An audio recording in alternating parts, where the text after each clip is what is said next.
All right, guys, what's up? Welcome back. Another episode of the podcast. Today we're joined by a new visitor, um, Bill Nutting, right?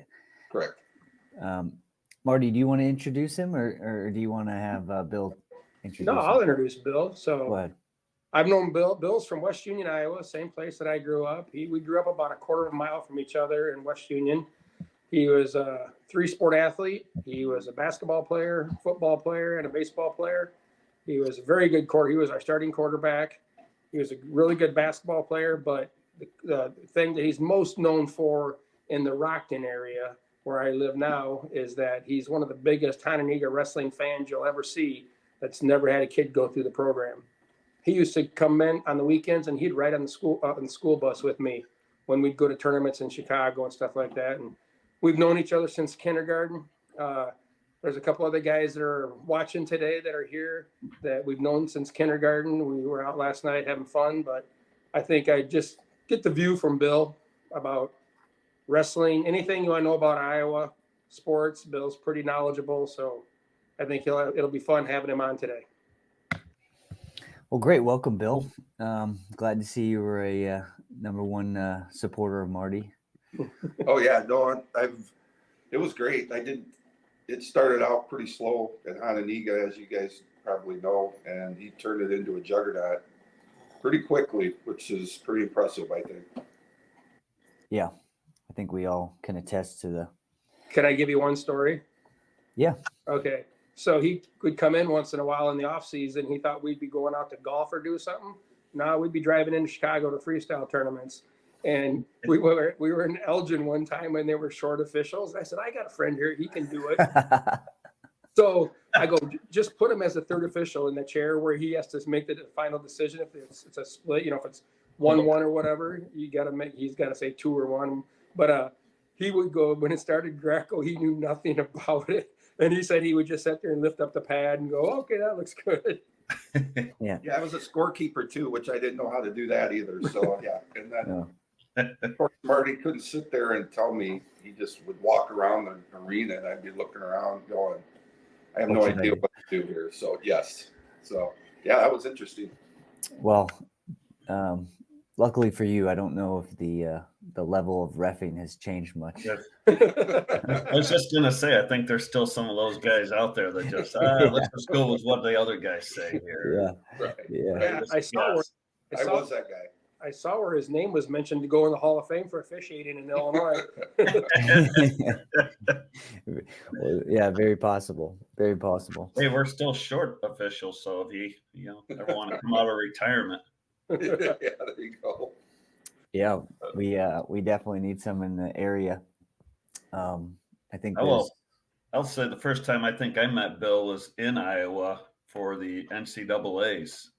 We went, I think it was like 2000, because I just started being the head coach and had gone in there, and then I ended up staying because Marty, you guys left, and Bill took me, and I think my girlfriend came that year and took us out on the town. Yeah, on St. Patrick's Day. Yeah, which is a mess. Well, where was it? It was in Iowa City. The Nationals were in Iowa City, but I lived in Marion, so we went to Cedar Rapids, which is a half hour away. And yeah, St. Patrick's Day is a big deal there, and it was a mess. And I'd never met Dan till that weekend, so I felt sorry for him. I did. Marty just told me, "Hey, you are in good hands. Don't worry." Yeah. Well, guys, I did see that the Nationals will be back in St. Louis here in a couple of years. And Minneapolis. Yeah. Which will be awesome. Yeah, Minneapolis will be interesting. Obviously, the layout there, that's a conversation around. You've been in the football arena. Like, what do you think it's gonna? What do you think it's gonna be like because it's gonna be so big? Well, Bill's been in there too. What do you think? Well, the thing is, I think it's going to be one of the biggest sellouts there is in wrestling because they love wrestling in Minnesota and Iowa's going to travel unbelievable. And I think you could see 30, 35,000 people at each session. It's a big arena and they're going to have it set up really good. It's going to be right on the field. I think it's going to be cool. It'd be nice if they'd raise every mat. If they aren't going to put any chairs on the field, if it just can, then every mat should be raised up. But it's going to be cool. mean, it was supposed to be there and then COVID came and they took it away. Well, have you? I'll pull it up. But have you seen the layout? Yeah, the way they have the mats and stuff. Yeah, is that realistic? You think? Like, are the mats going to look that far? Like, Well, if you're in the back, if you're in the very back row, like we were for one of the last football games we went to in Minnesota, it'd be kind of hard to see, and they look like ants. But if you have decent seats, it's going to be awesome. Okay. Right? Aren't those human beings running around on a field on a football game? Yeah. That's Yeah, they're the same height. And well, they have it up on the jumbotron split screen. You can. I mean, it's no different than what they do now. I mean, you go to some of the arenas. If you're at one corner, you're trying to watch the mat at the very far end. It's it's good. I think it's going to be awesome for the sport. But they need. I don't know. Do they still do it? You remember they used to have the little radio. Yeah. You put in your ear and you could pick what mat you wanted to listen to, and they had the play-by-play guy. That was great. Yeah, that might definitely. I mean, the experience of college wrestling at the Nationals, as you guys know, being longtime championship goers, is like the excitement that builds with the scores, with the individual matchups. Like, so you're never really getting to watch one match at a time. You're normally just there watching everything happen and unfold. The Iowa crowd reacting to a pin, Penn State reacting to, a loss from Iowa or whatever. So the experience of college nationals is much more unique than just watching individual matches. That's for sure. Yeah, definitely the atmosphere in the arena is awesome because it's 30,000 wrestling fans. And when there's an upset, you can feel it through the arena. I mean, I remember watching when Metcalf got beat in the finals. I mean, that arena half was in shock. The other half was loud. Hell, they were, he was the number one enemy then, and they loved it. Yeah, I do remember that. I think I was with you guys. And we were, when we went, we would always like just disperse and go find better seats, and you'd have to go by yourself because if you went with four, you couldn't find four seats and I remember I got a front row seat literally in the center for the finals, and I was probably 20 yards away from that flip push with Metcalf. So that was fun. Yeah. Bill, so you've gone to NCAAs with Marty. Do you have any PG-13 stories that you think of? I think St. Louis took down a banner that we put out, and I think he still has that. That was probably not the smartest thing we've ever done, but St. Louis is a great venue for the Nationals. Yeah. In between sessions, you just hop in the cab, they drop you off in a neighborhood, and you can go around and really neat establishments. Yeah. Go around and talk wrestling and whatever, solve the world's problems. So I think that's great. And it's 3.5 hours for me to drive down there. That's very reasonable. Yeah. So I'll always say that Minneapolis will be great, I think. If the weather is good. Yeah, exactly. Yes. Yeah, it could be brutal. Yeah. I'll say I think St. Louis is the perfect place. I mean, it's a great venue. And like you say, all around there's just small communities you can ride to and you can find little places, I think I was out there that year and I still have a banner in my basement from that same year. Well, I was going to say, I don't think the time that I went with you and Marty and Bill was not with, but Marty, could you remind the story? I have the story where you went into the restaurants and you flashed my credentials. Ticket, what credentials did you have exactly? Just my ticket to get into the arena. Yeah. But I flashed it quick and I had my ID with me. Yeah. And you said you were with the NCAA taking down signs. Yeah. And they went and got a ladder from the desk in the hotel, and they gave me a ladder. And so I'm like, all right, might as well get it then. Yeah. Those who have a will have a way. That's for sure. Was that the same year when I think you had just retired as a head coach, and Oklahoma might have been looking for a coach, and we were letting Yeah. people know that you were the front runner, and the We were- Oklahoma State fans weren't very happy with us because we kept going, "Oh, you." that was in that restaurant. That was awesome. Yeah, Yeah. again, And in I St. think the Louis. strength coach from OSU was sitting next to us, and Yeah. at that time they weren't happy with John Smith. Right. Yeah, which is No. interesting. Yeah, that's another reason why St. Louis, depending on the local economy in St. Louis, if things are going well, I mean, that place, that little mall area was always fun. Like there's restaurants, there's places to walk around in between sessions. You don't actually have to get into a cab. Sometimes, you have to like get in a cab and go somewhere. Whereas if it's all connected to walking distance, it's a lot of fun. You run into tons of people, you share stories, you can, connect with a lot of people. So I got one other one. We went to the Big Tens in Minneapolis. It was Marty and a friend of mine. And we wanted to sit up top. You can see well in Williams Arena. But Marty always wants to get closer, right? So Mark Ironside's doing the broadcast for AM radio in Iowa. And Marty goes down and sits right beside him. And Ironside's looking at him going, "Who are you?" And finally an usher came and booted him out of there. But it was, we were just sitting there, cringing. And Mark Ironside, is hugely famous in Iowa. So, and he's a good guy too, but it was hilarious. He doesn't care. But the thing is, though, is Mark Ironside didn't understand that he was sitting next to a very popular podcast person, right? Yeah. I probably could have had some insight that day. You could Yeah. have. Well, Did speaking you of, stay to watch, or did they escort you all the way out? No, I've never. They just pushed him back to the seat out of there. Are you lost? Are you lost, sir? Do we need to help you? Was that just recently? The last time it was in Minnesota? I think it was. Because me and Walters went up there to Minnesota. A ton of snow that year. Yeah. Yes. Yeah. That was, It was miserable outside. That was when we ran out of beverages at the hotel, and we were driving in an Uber car, and I go ask the Uber driver, "Could you stop so I could get some pop?"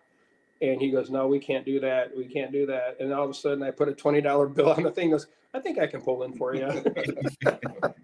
Yeah, that was Stevenson's freshman year, right? Yep. Yeah. It was, yes. That was a great arena to watch wrestling, though. Yeah. Oh yeah. Yeah.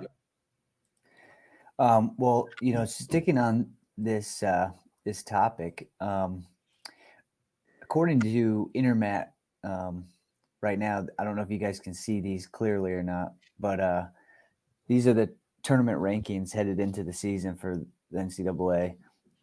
Penn State, Iowa, Oklahoma State, Nebraska, Ohio State, Virginia Tech, NC State, Missouri, South Dakota State, which is surprising, South Dakota State, but they did get a lot of Iowa transfers.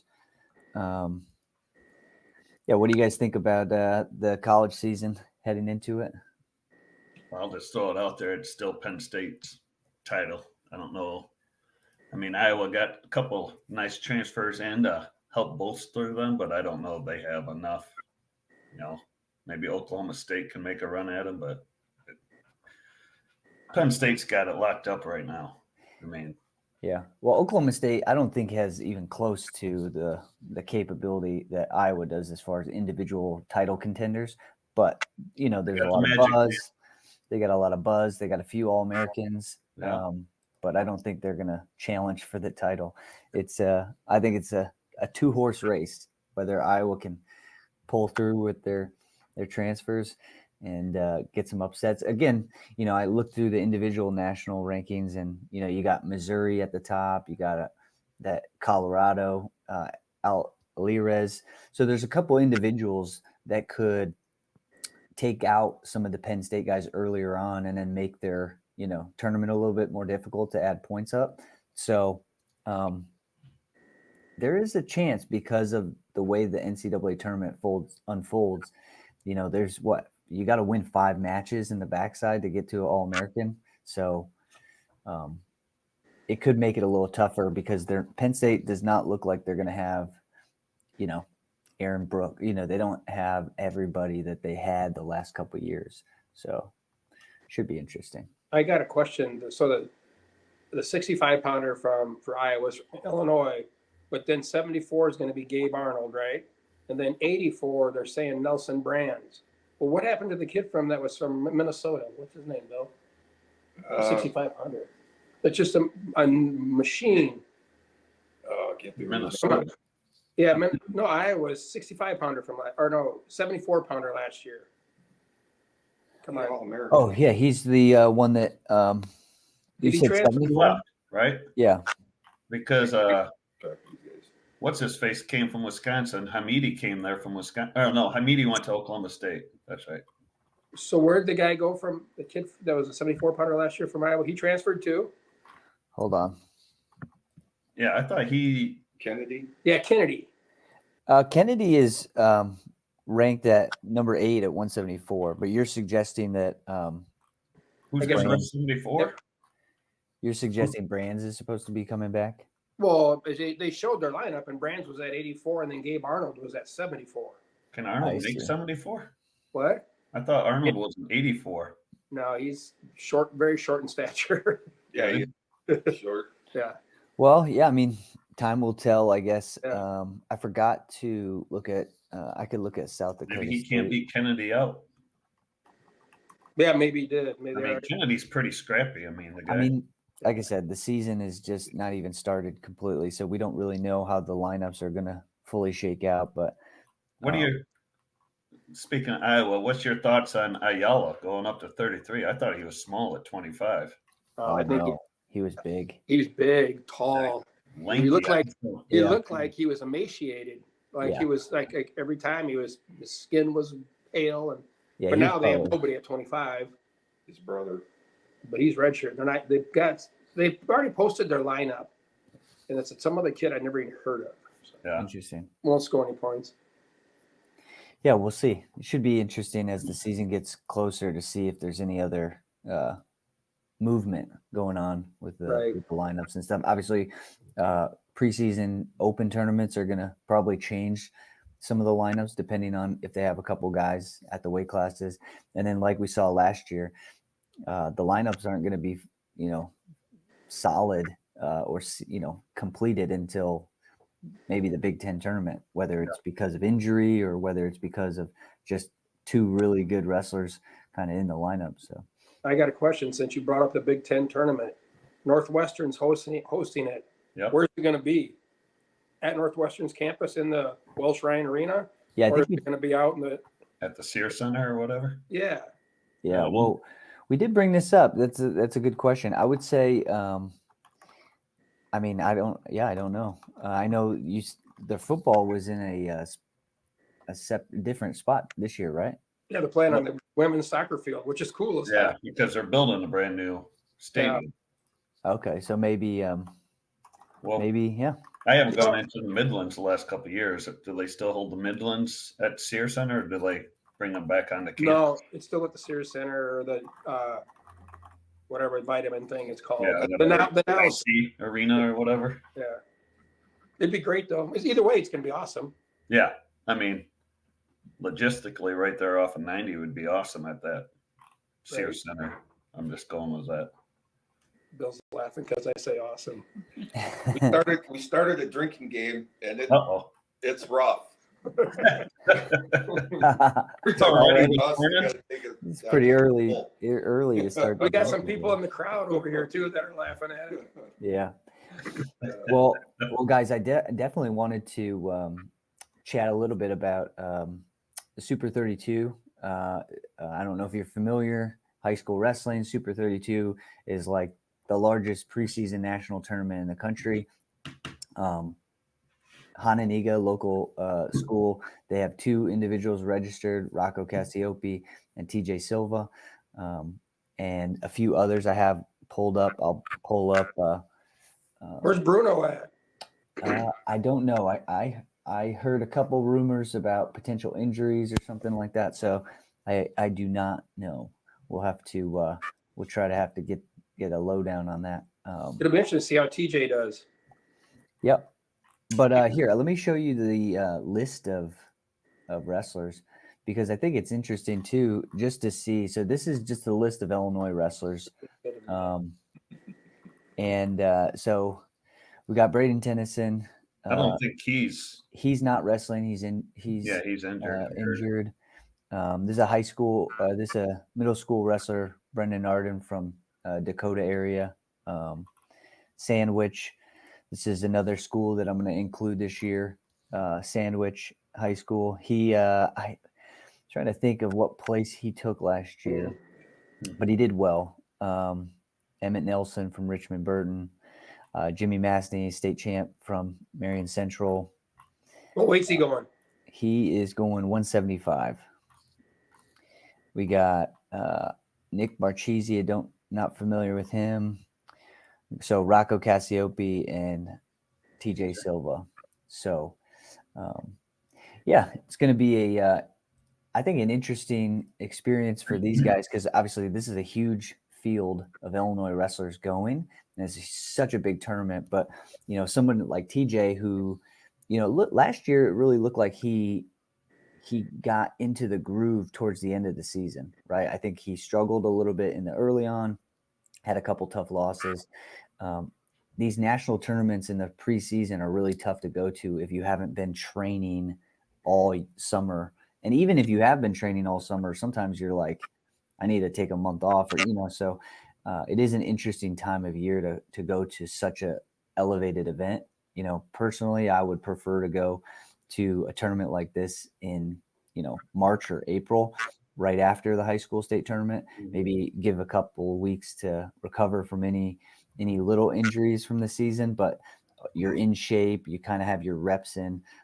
So it will be interesting to see how these guys do, but it really has little bearing on the rest of the season, obviously. So. Yeah, and I think it also takes the upper weight class kids out of it, because a lot of those kids are football players too, so they're not able to attend it. But I still think it's great. It's great to follow. I looked at it this morning. Yeah. See who all was wrestling and everything. And it's good, I guess. Sometimes too much can be too much. Yeah. Right. Well, too much too early. This is a big event right away. So here's the thing, like you talk about, Dalton, if you're not really been training or in shape for, you go to one of these, you risk the injury, because some of these guys have been training all year for this. No. Yeah. Especially when you get into those later rounds. Yeah, I definitely think some kids have been training, pretty consistently all year, all summer and stuff like that, going from Fargo into some postseason stuff. But even if you are in shape, there is the slight risk of being, banged up going into the season, which could be, different. I think that's the challenge right now with how culture is kind of like shifting to, because of this year-round competition, and some of the other things that happen, the high school season sometimes is going to play second fiddle, and slowly it might actually become less, interesting to the top percentile kid. But I definitely think that the season itself, you look at college, there's such an advantage to the idea of a season, right? Like, you have a preseason, you get your body and you get oriented and stuff, you strength train, you get your muscles stronger, then you start getting into your weight cut, and then you start getting into your matches. And by January, you've been drilling and you've been doing this daily, consistent work for so long that you start to get that rhythm. We talk about other sports like, again, like golf, you really get better when you're in a rhythm of practice and routine and stuff like that. So I do think that the season would help these guys. Like a season would help anybody reach peak performance in my eyes, as a coach, as an athlete. Like, I just think the season is such an advantage of, you guys know, as high school coaches, you start scheduling some of your tougher dual meets towards that later stretch, getting closer to the state series and stuff like that. So, I do think even if guys have success, I don't think they're going to be at their best this week. Yeah, that's the problem with youth sports and just youth in general, that it's got to be go, go, go, go, go. You got to go. You got to do it every weekend. You got to be there. I drove by a baseball diamond coming into Marion yesterday, and it was full of people. Well, it's not baseball season. it's football season, Right. right? I mean, it's just like, nope, you got to do this year round. You got to go. You can't, you make them single one sport out, and that's what they're going to be good at instead of being good at 2 sports. Or some guys could be really good at 3 sports, but Just be an athlete. yeah, right. Be an athlete. Be a kid. Enjoy. Right. You know. Yeah. Exactly. Yeah, I mean, but that's never going to happen. That's I think. They're long gone. Bill, what do you think? Yeah, Bill, what do you Western think? State, good example is Ben Keeter, the heavyweight at Iowa. He played football and baseball and wrestled in Iowa City. He excelled at all 3, so it can be done. I think you guys are right. You got to let them do other sports and not just, have an 8-year-old kid just focus on wrestling his entire life, the whole year, round the year. You got to let them be kids. Yeah, and I think I guess my position is always you got to let people do whatever they want to do. So if a kid actually wants to just do one thing, then I don't really think that that's necessarily bad. I think the influence is, my view is peak performance, injury prevention, just something like if you're really in something to do it at a highest level, you should do it in a specific way. And so sometimes, like I'm suggesting, a national tournament in an early stage. When you haven't been necessarily training in a peak potential way, it could be a waste of time. And what I notice is a lot of people who are in the arena of wrestling year round, their kids love it. They don't have a problem. So they're not missing out on anything. They're not they love it. But what I think happens is, a group of people will be like, oh, what's next? Well, there's a tournament over there. Let's go to that tournament. Where competition really should be, I think, used as a purposeful, intentional test. You don't just go test yourself every single week just because it's something to do, because it's not actually, I just don't think you're doing it the right way, because I don't think you're actually utilizing it in a way that you're trying to get the most out of it. You're kind of just bored on the weekend and you want to go do stuff. And a lot of parents are bored with their lives because maybe they don't have activities that they do themselves. Their child's activities become their activities. So they go, oh, what's on the docket? Let's go there for a tournament. Even though their kid can't win state, why would you go to a national tournament if your kid can't win state? It's let's, take stepping stones to get to higher levels of competition. But again, they learn the hard way, if you for me personally, if I didn't think I could win it, why would I go to it? Right. So have the stepping stones to kind of go put yourself in a better position. But yeah, I think for some of these kids, the prestige of wearing the T-shirt, Super 32, and oh man, yeah, I wrestled in it. Oh, you went 0-2. That means more than actually winning matches there. I see it. Kids level, like you say, they take these kids all over. Oh, where's the next big? Oh, it's in Michigan. Well, let's go to Michigan. We got to go there. When there's maybe one right here in the suburbs that your kid can't win the one in the suburbs. Why are you going all the way to Michigan where they're going to go 0-2 and it's going to cost you, almost $1,000 to go for its entry fees and wrestle. But it's that. Well, we went there. We went to these tough tournaments. And I'm getting my kid ready for later in life. Well, you haven't taught them anything. They have had 0 success. Yeah. Plus, it's learn from losses. Don't get me wrong. I mean, right, Marty, you go into the suburbs when you're trying to start out, right? Yeah. You want to go against better competition, but if you're getting beat 84-0 in dual meets, are you getting better? If you're going 0-2 at all these prestigious tournaments, and you can just go down the road to wrestle where you can actually compete and. Yeah, it's kind of fun sometimes to ask a kid that wrestles a lot. What's your record this year? Oh, I think I've wrestled 75 times this year. He doesn't even know his record. They don't even know the record. They just go, I think I've wrestled about 75 times. I'm like, 75 times? I'm like, what in the hell? Yeah. Yeah, I mean, it is interesting. There's a lot to it. So, like I said, I don't necessarily think like I personally got to 7th grade and I hated team sports. So I didn't want to play football. I didn't want to play baseball. I played baseball and I played football outside, like on Thanksgiving with my family, when people had get-togethers and stuff. Like I was never afraid of playing any other activity. I just was over team sports because as a small guy, the coaches who were dads were not honest that I was better than their kids just because, whatever. So I decided at that point, I didn't care about team sports at all because of the politics and all that other stuff. So to force me to go do those things, it would have been miserable for me. I wanted to be the best at wrestling. So I wrestled a lot. Looking back, I definitely think now I wish I would have competed or tried to put myself in more situations with golf, but life kind of worked out perfectly. So now I can dedicate my second half of my life to that aspect or that sport. Luckily, it's an old man sport, so you get to play it as you get older. Here's the thing. We hear from him a lot in golfing, Yes. Dalton, but we don't know who golfs with him, so we're not sure if the sport. That's what worries me. Hey, he always has a witness.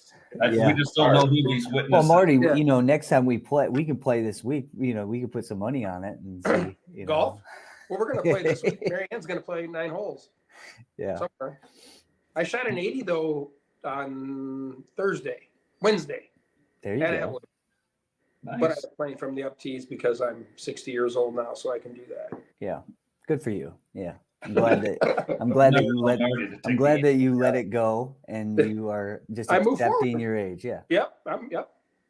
It's just sometimes that's hard for guys as they get older. They can't accept that they're just not going to hit the ball far enough. And I never hit the ball far ever. I got to ask a question. So you and Bill were high school? You guys graduated the same year? Since kindergarten, we've known each other. So you guys are the same age? You know what, though? I forgot about this. So I went to his 5th birthday, okay? And I bought a really nice kite for him, and I had a card. And I brought it to him, and for some reason, he didn't like me during that period. And he took my kite and broke it and kicked me out of his party. So I walked home crying. That's true. It's so true. I don't know what that was about, but that's true. Oh, but then one more thing though. We were here a couple of months ago, and his mom was like my mom. She kept everything.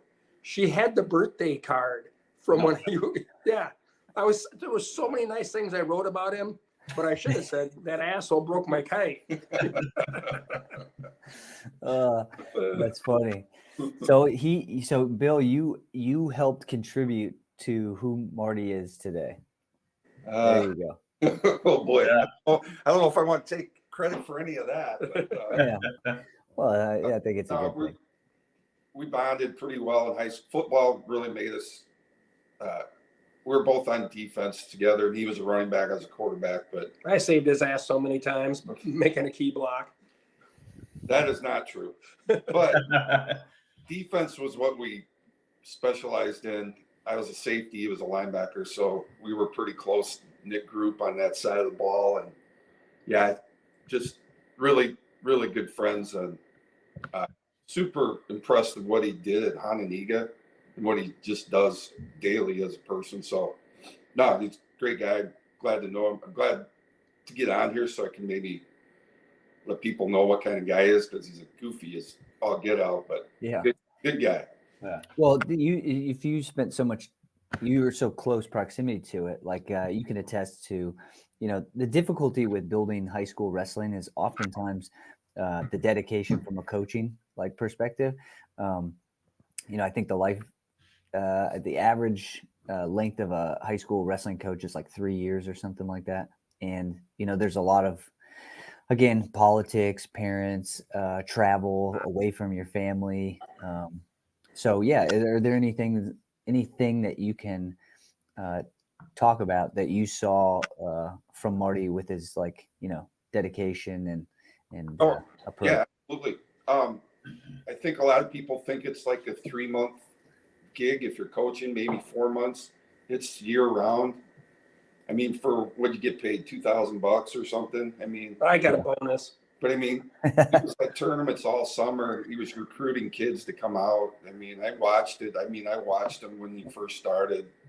I mean, I don't think they won a duel first year. 0-18. Yeah, and you know, slowly it built up, and then you know they were going in wrestling the big boys. Mhm. You know, Providence and you know Mount Carmel, all those guys, and they just kept getting better. And it was all just he just stuck with it the year round, taking you know like he's true. I'd come up there to play golf and stuff. We'd end up in some gym in Chicago somewhere all day. I don't know anybody, just sitting there. But that's what it takes to build a program like that. And I'm glad they're doing well still. Yeah, you know, with him though, he was great riding with me and everything. And then all of a sudden, he met this guy named Dick Schrader, and then all of a sudden, he was riding with Dick Schrader everywhere. And then, true too. and in between sessions, I'm like, "Where the hell did you guys go?" Yeah. Oh, I think we know. Yeah, you know where they're at. places I can't go when I'm coaching. Yeah. Well, Bill, one other question. So, just from the memory that you have, what's the number one high school like memory that you have? Whether it's an individual matchup that you went to watch or a team duel matchup. One memory. Where was it? Yeah. In high school? Yeah. Watching Hononegah high school wrestling. Um, Was that the state tournament? Was it, you know, team state? What was the top thing that stood out to you? I don't know. One thing that was crazy is you guys, I don't know if you remember Grant Miller. Yep. Mhm. He was a sophomore, I think, and a kid from East, I think Stephen Neal. What was his name? Neely. Neely. Steve Steve Neely. Neely. Steve Neely, who beat Grant Miller like a drum during the season, got headlocked and pinned in like the quarters or semis. I can't remember. Semis. Yeah. I was right there and I watched it happen and I go, oh my God, Miller's got a shot to win a state title. And he did. And that was because the Neely was up like 9-2 or something and got headlocked. Maybe like 14-2. I think he was going for the winning takedown to It was you remember it then, yes. And I was just Oh, like that arena got loud. Yeah. So a side story with that, we wrestled that kid. Grant wrestled him his freshman year at 89 when he was a freshman, and this kid was like a sophomore. And Grant was winning like 11-2, 11-3, and the kid just drove him into the mat with a headlock. And after Neely got beat, I walked by Perry Jardine. I go, I probably should have told you he had a good headlock. But I forgot that. Yeah. There's been in the history of Illinois State Tournament, there's been some great headlocks down there. You know? Oh, yeah. Sean Gourmet, in '88, my junior year, he was beating God, was it William Gay or somewhere, and it was in the semis. Almost tech-falled and got thrown and pinned.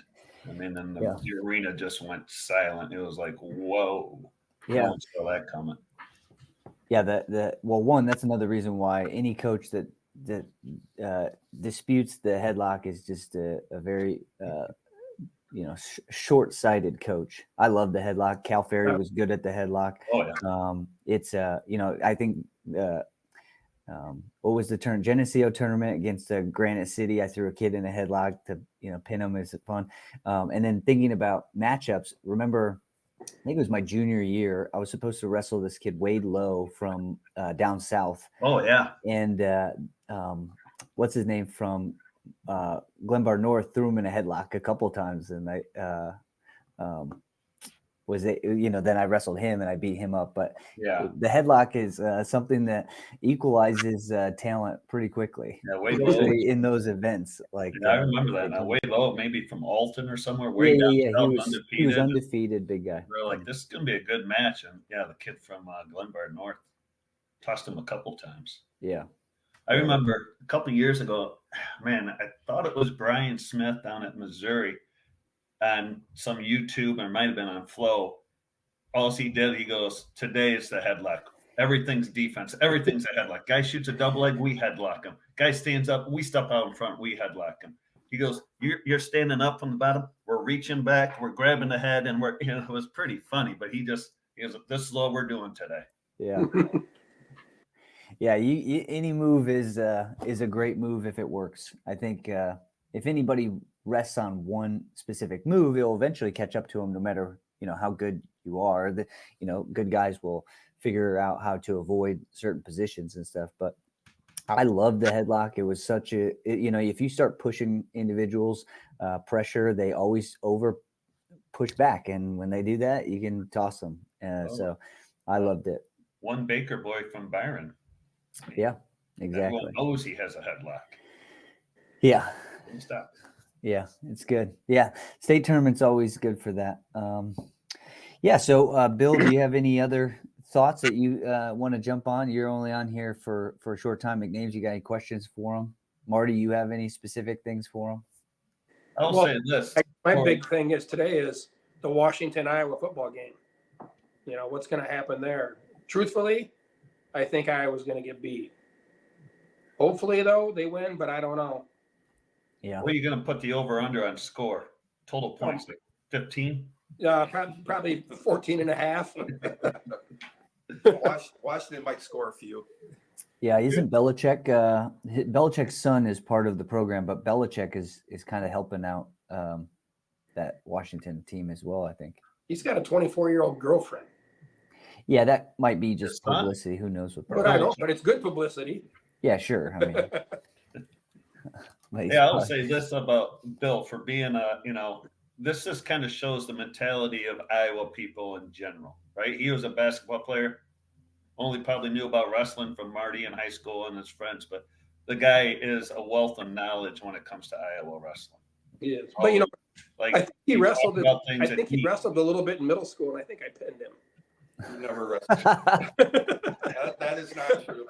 And the next day he went out for basketball. Yeah, I think was he so distraught? Like, I kicked this kid out of my 5th grade or my 5-year birthday party, and now he's pinning me. I gotta go play basketball. I can't. Snapped by kite. That's great. No, I appreciate you guys having me on. This is fun. I do watch you guys, just to let you know.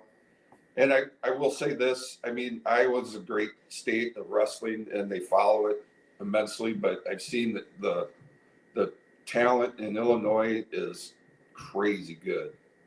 Yeah. It's just so much deeper that, there's some real good individuals in Iowa, but Illinois is so deep. I mean, when we're going to Chicago tournaments, I mean, every kid was tough. So Yeah. I'm just giving you a perspective from what I've seen from both states, and that's what I've seen. Yeah, well, we appreciate it. You coming on and chatting. Anything else? Otherwise, I'll let you guys go. Enjoy your Saturday. All right. Sounds good. Thanks, guys.